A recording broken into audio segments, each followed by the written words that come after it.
Hello folks, bit of a mystery today. I don't know what's in this box here, so we're going to find out.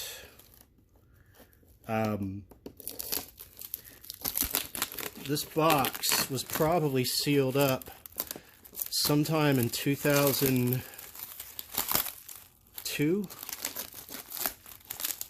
but now that I think about it, may have been even before that. Might have been in the 90s. This box contains stuff from the 80s. Exactly what? I have no memory of it. Don't remember. So, it's a mystery to me what's in here. I'll probably remember it when I see it. But until then, I don't know. So let's see what we've got.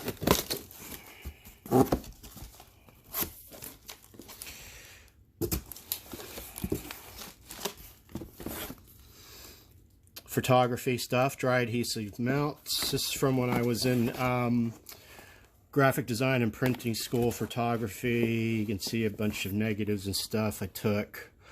A lot of girls I went to school with. Took pictures of all of them. Anyway, that's not important now.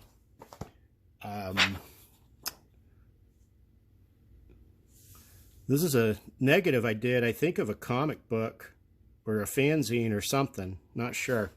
That's McCoy, though. Marvel's Greatest Superhero Battles by Stan Lee. Oh, this is a classic. A lot of old school in here. Yeah, I think you can still get $6.95. Look at that. That's the 80s price, kids. You can probably get this for at least 20 or 30 bucks. Today it's probably a hardcover. The Who in their own words. That's cool. I don't remember having this. I was a big fan of The Who. I still am.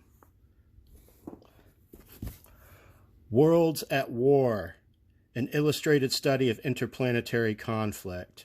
So back in the 80s, there used to be a lot of these art books that came out, a lot of science fiction art books. And they would have, like, you know, these sort of sci-fi short stories or these sort of, you know, vignettes or novellas associated with them. Back then, you know, guys like Chris Foss, this is Chris Foss here, Chris Foss artwork, were really, really popular. Yeah, and I used to get my hands on these books. I used to just be enthralled by them, so I would, I'd save up my lawnmower money or my allowance and go down to the Walden Books and pick up stuff like this. Yikes, some of the pages I think are coming out of this, but I don't see a price on this, but this probably, I don't know, probably would have gone for $6.95 back in the day, maybe. Brand new. Far Side Gallery by Gary Larson. I was a big Far Side fan. I still am. But boy, I haven't read these in forever, so it'd be cool to go through some of these again. The Far Side is great. Gotta love it. The Art of Star Wars, including the complete script of the film, $10.95. This is in excellent condition, and I bet you this is worth some coin right here. This was the very first Art of Star Wars book that came out. I'm talking, this probably hit the shelves 79, 1980, 78 maybe. A lot of Ralph McQuarrie concept art in here. I'm not even sure if this book is in print anymore. A lot of this material might have been like integrated into some of the other multitudes of Star Wars books that are out there now. Wow. So yeah, that's a good one. The Art of Empire Strikes Back. Man, This is the other one. This is the other original book for this movie, original art book. Some of these stuff made it into the baseball cards and whatnot, and again, more a lot of concept art, a lot of Ralph McQuarrie. Yeah, just amazing. Really, it's really going to be cool to go through those again, and probably a lot of fun to see how much they're worth. Ariel, a fantasy magazine, autumn of 1976. Goodness gracious. I'm sure I got this at the bookstore too. This, who do we got here? Richard Corbin, Frank Frazetta, Paul Bowles, Hogarth's Last Museum, poetry by Robert E. So this is kind of compendium. It's almost like a fanzine of stuff with people that are, you know, into that genre. Of course, Frazetta is a master of it. Corbin is too, really. Yeah, there was some, I think I remember reading this. I think this was a Cthulhu type of story. Yeah, here's the Corbin stuff. The first Corbin Den story.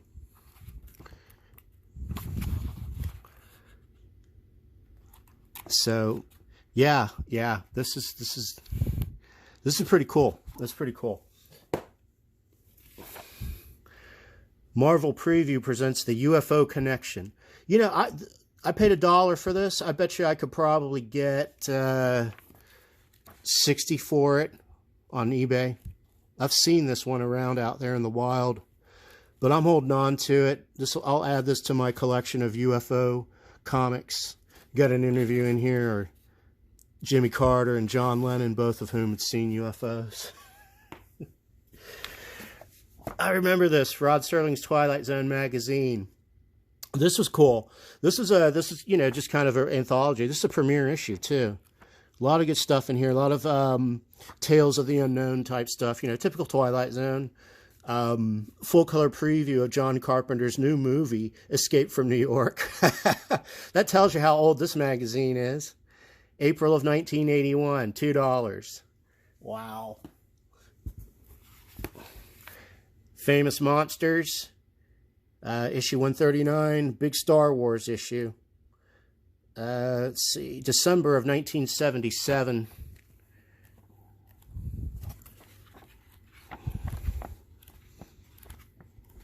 I bought it because it had Star Wars on it. And let's see here, what else? Famous Monsters, Star Wars, Rare Picks. That was always going to be something that piqued my interest. Some more of the Worlds in there. This was a good magazine. Yeah, it had a bunch of stuff in it about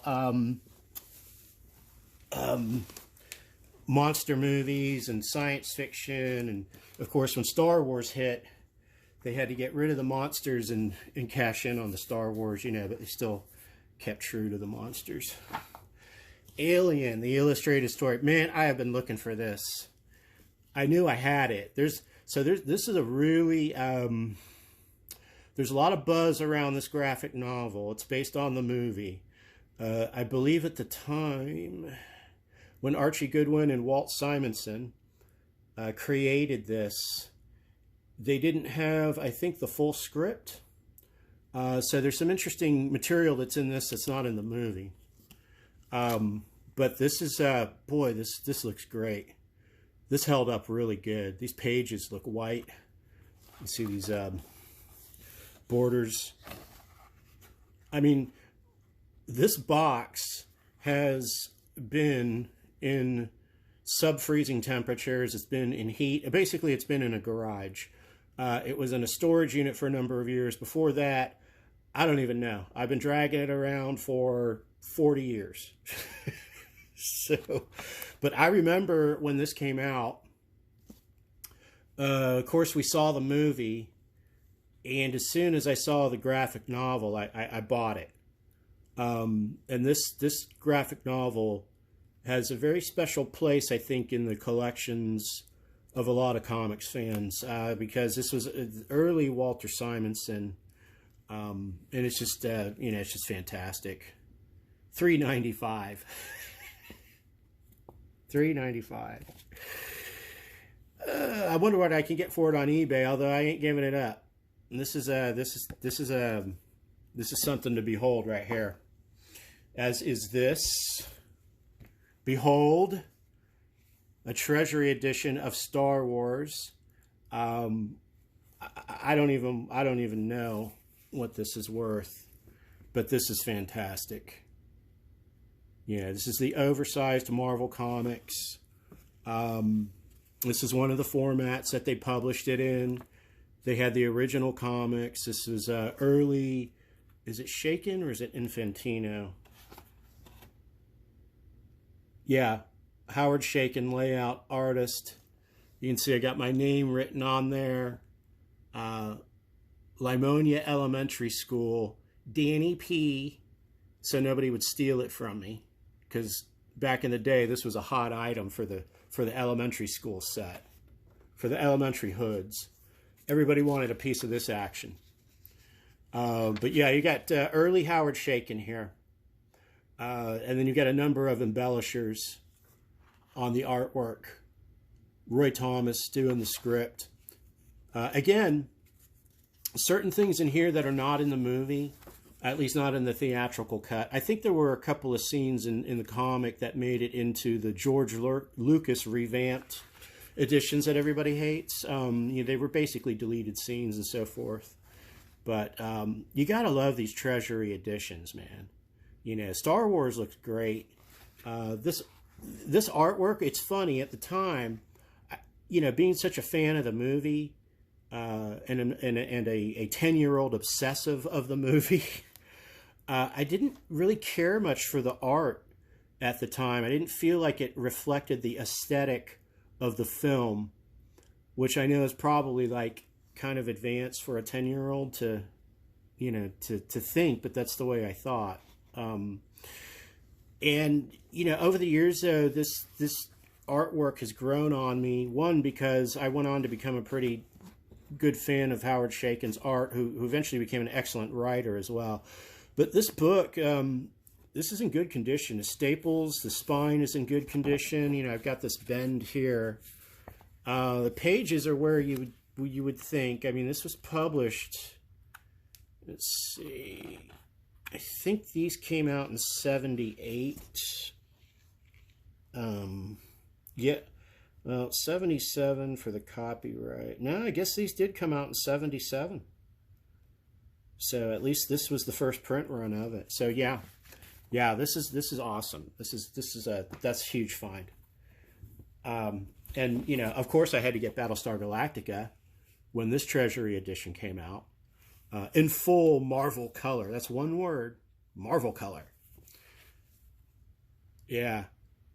So let's see, who did Battlestar Galactica? Was it Shaken again?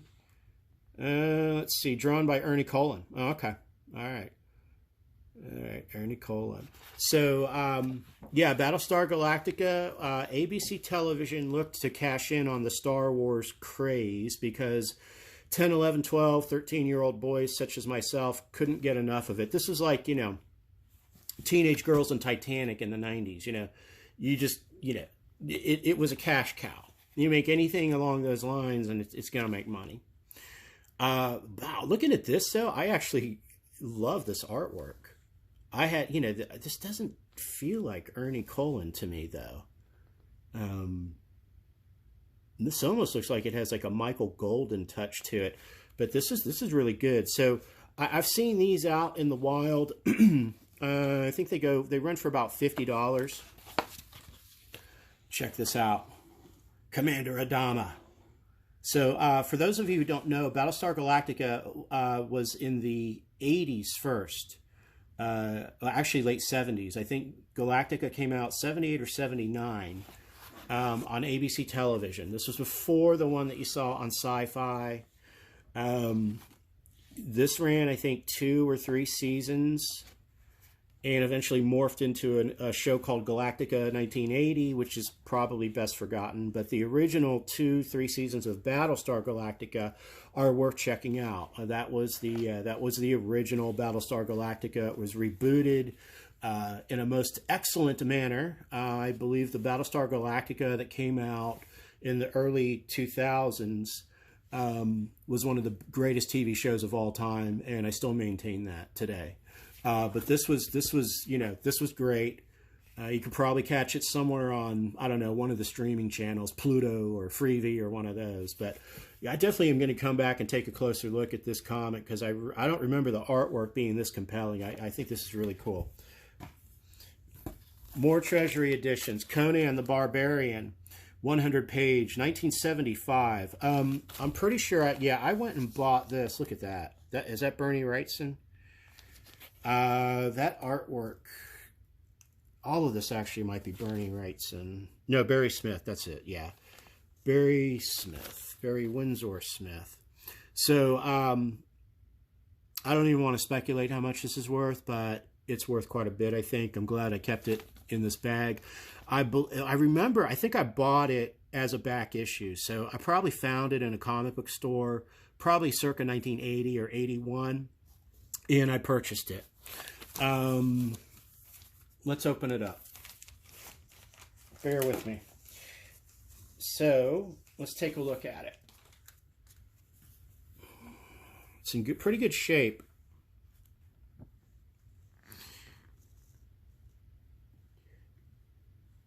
Yeah, Barry Smith. So, if I remember correctly, these were being published in the comics, and this artwork is just stunning. These were being published in normal-sized comics, and they were carried over, I think, to these Treasury editions. There was all kinds of stuff going on with Conan in the 70s and 80s, man. Marvel was cashing in on that. There were regular-sized comics. There was a Conan magazine, which we probably still have. I have some of those issues.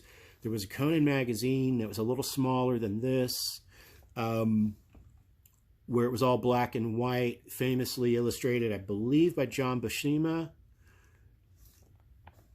But this is all, this is all the Barry Smith stuff.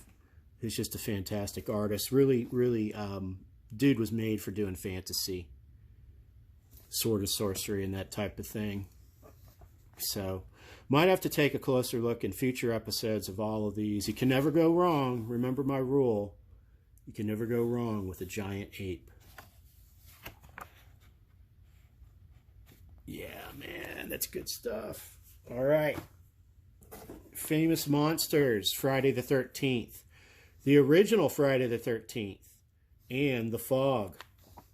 So, what's this? Oh, so you've heard of fan jackets maybe, or cosplay. So back in the day, they were selling Battlestar Galactica jackets you could buy for the whole family. I probably bought this because it had The Fog, which I was a big fan of that movie. I wanted that toy. This is what we used to play with. These were our early computers, the early video games.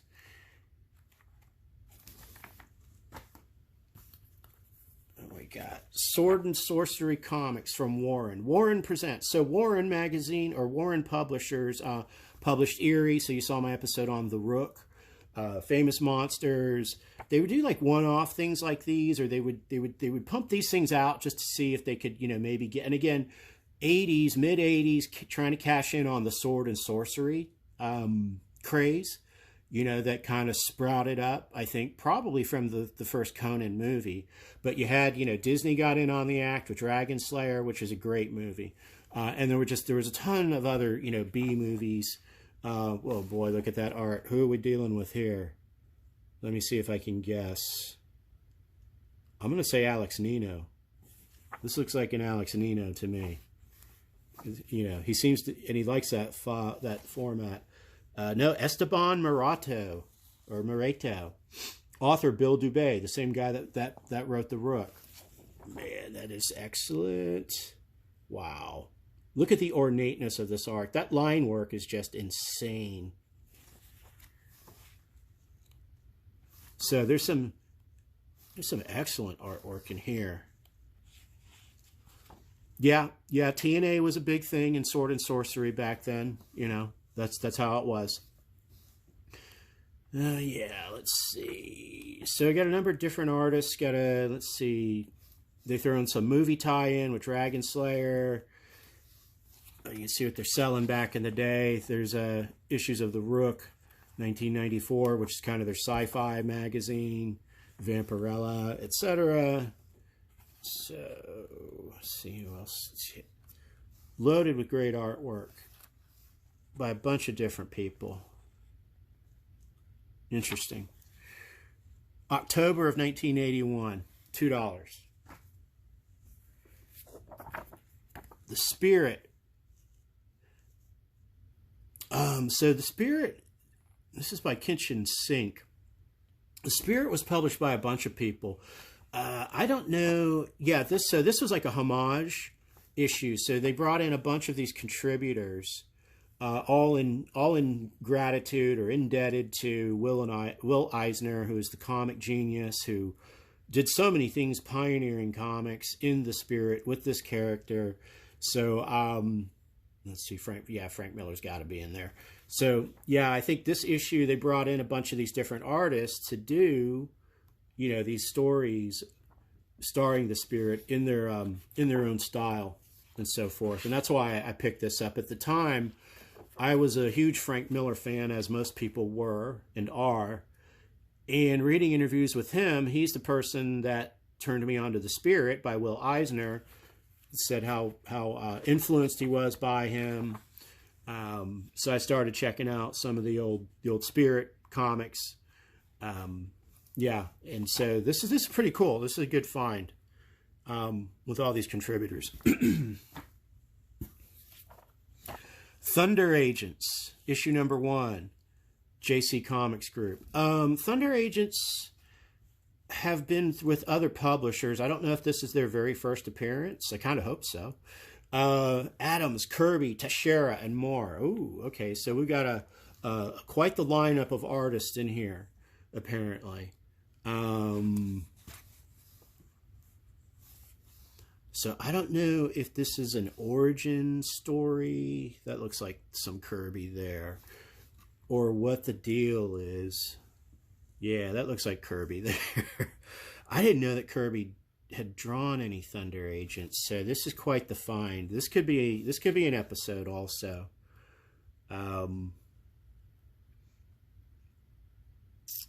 Yeah, I really don't know enough of the history, but this was published in December of 1981. It was created by Wally Wood, but it lived on after that. So. And I think they still are being published through one of the comic book companies. Not Marvel, not DC, but one of the other companies that are out there. I like that cover. Comic Scene, issue number 1. So before there was Wizard magazine, which for years covered the comics scene, there was Comic Scene, and it was published by Starlog. And you know, this is how I got my news about what was going on in the comics. They cover some animation also. There's some great First Kingdom by Jack Katz. Yeah, that's Katz artwork. A Poem by Howard Zimmerman. We're going to be looking at Jack Katz in detail too. The First Kingdom is just phenomenal. That's his magnum opus. But yeah, this is, you know, basically general how to create comics, interviews with comic makers, you know, what was hot, what's going on in the movies. You know, there you go. There's Conan, you know, and this was the first issue. So of course I had to pick it up. I think I had a subscription to this for a while too. Heavy Metal, summer of 1986. So yeah, I've got a few heavy metals. Oh, Solar Babies. Jamie Gertz and Jason Patrick. Lucas Haas and Charles Durning. You know, that's not, it actually wasn't that bad of a movie. Oh boy, man, you got to miss the 80s, man. So anyways, heavy metal. By the time I started reading heavy metal or grabbing heavy metal, I was more of a teenager. like in my 16 to 19-year-old age, which was appropriate because Heavy Metal is an adult illustrated fantasy magazine. And especially back in the 80s, it was rather adult, let's just say that. But the artwork was fantastic, and some of these stories went on to become movies and so forth. There was a number of, like the Blade Runner came out of this in terms of Dan O'Bannon and Mobius's artwork, which, speaking of Blade Runner, is in this issue. Here we've got some Philip Droulet. Philip Droulet is an unbelievable artist and creator, as you can see. Some of his stuff's being published through Titan Comics now in hardcover. This was the stuff I like, just really cosmic, poetic, absolutely stunning, fine artwork. Not your traditional panel-to-panel superhero type stuff. That's what you came to for Heavy Metal, in between all the TNA. You got some H.R. Giger in here. There were some seriously excellent stories and artwork that explored deeper themes of the human condition, including metaphysical conditions and so forth. You see experimental photography, different forms of comic making, just really pushing, the art form. Around this time, Blade Runner had come out. Nobody knew the impact it was going to have on our culture and society at that point. The movie was a flop. But for people that were paying attention, they knew it was something special. So that's a zeitgeist of the time. Peter Jones, Solar Wind. So again, art books. This publisher, Paper Tiger, used to publish these really high quality art books of these science fiction artists. Peter Jones was one of them. He was very much in the style of Boris Vallejo or Frank Frazetta, of course. All these guys owe a nod to Frazetta. A lot of sword and sorcery mixed in with sci-fi, high quality printing. I don't know, really, you got kind of a Robbie the Robot riff here. I don't really know what happened to this guy. I don't even know if he's still alive or not and making work. High school yearbook. Don't need to see that. Posters. These posters came out of the War of the Worlds album. We might look at these at a later date. So there was a concept album, prog rock, that came out in the late 70s called War of the Worlds. It's basically, it was based on the H.G. Wells story. And these posters came with it. I don't know. Actually, I don't think the posters came with it. I think that I think my brother got them because he was working at the record store. Another yearbook. Don't need to see that. And I think that is all there is. So, with that, I appreciate you watching. That was fun, if not painful, because I'm sitting on the floor here. But let's take one last look at something here to close it out. Conan the Barbarian.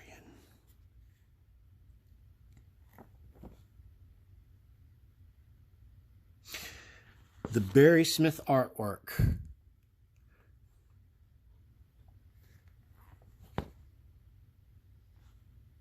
If you can buy some of these in collected editions, if you're a fan of sword and sorcery, and I'm not actually the hugest fan of it anymore. As a kid, this stuff was really remarkable. But the art technique by Barry Smith alone is just it's worth taking a look at, and it looks really great on this newsprint paper. The current stuff they publish, it's probably been all like recolored, and it's on really glossy paper and whatnot, but I just think this artwork it just works on this newsprint. Anyway, I'm going to go all this stuff is worth just because I'm curious. So until the next one, have a good one. Stay geek.